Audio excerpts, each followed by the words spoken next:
warahmatullahi wabarakatuh. Perkenalkan, nama saya Ramanda Sasmita Rahayu dari Prodi D3 Perpajakan.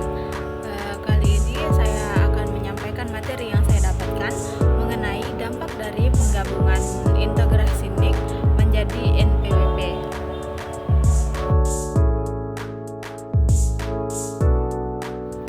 Apakah dampak dari penggabungan atau integrasi NIK menjadi NPWP?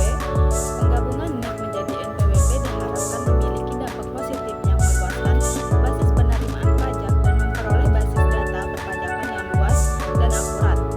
Masyarakat akan cepat, mudah, dan tidak perlu memiliki banyak identitas untuk melakukan kewajiban perpajakan. Namun, ada dampak negatif yang mungkin terjadi, seperti banyak masyarakat yang salah menafsirkan mengira yang sudah mempunyai NIK akan menjadi wajib pajak, dan semua transaksi akan terdeteksi dan keterbukaan data juga semakin jelas. Selain itu, pemerintah harus memperkuat keamanan data pribadi yang dimiliki masyarakat. Tujuan pengadaan NIK jadi NPWP menurut Menteri Hukum dan HAM Yasona Laoly yang dikutip dari CNBC Indonesia, tujuan pemadaman NIK dan NPWP ini adalah untuk mengintegrasikan data kependudukan dengan sistem administrasi yang ada di Indonesia.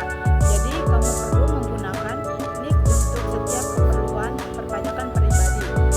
Tidak perlu lagi menghafal banyak nomor. Menggabungkan ini juga bertujuan untuk mewujudkan sistem pelayanan dengan nomor identitas tunggal atau single identity number atau SIM seperti yang telah berlaku di berbagai negara. Harapannya di masa depan kita hanya membutuhkan NIK untuk segala kebutuhan administrasi kependudukan. Aturan pemadaan NIK jadi NPWP ini sendiri telah disahkan sejak Juli 2022.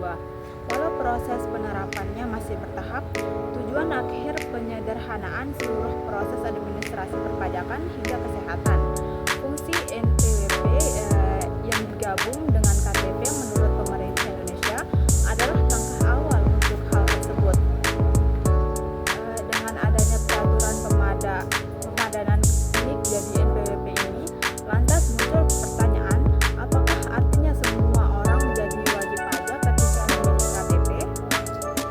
Validasi NIK jadi NPWP ini dapat dilakukan melalui dua cara, yaitu permohonan pendaftaran oleh wajib pajak atau secara jabatan. Staf khusus Menteri Keuangan Yudhisnus Prastowo juga menegaskan bahwa tidak ada perubahan dalam persyaratan wajib pajak orang pribadi, yaitu mereka yang bertempat tinggal di Indonesia dan memiliki penghasilan lebih dari PTKP atau penghasilan tidak kena pajak, yaitu sebesar 54 juta setahun atau 4,5 juta sebulan. Jadi jika penghasilan masih di bawah angka tersebut,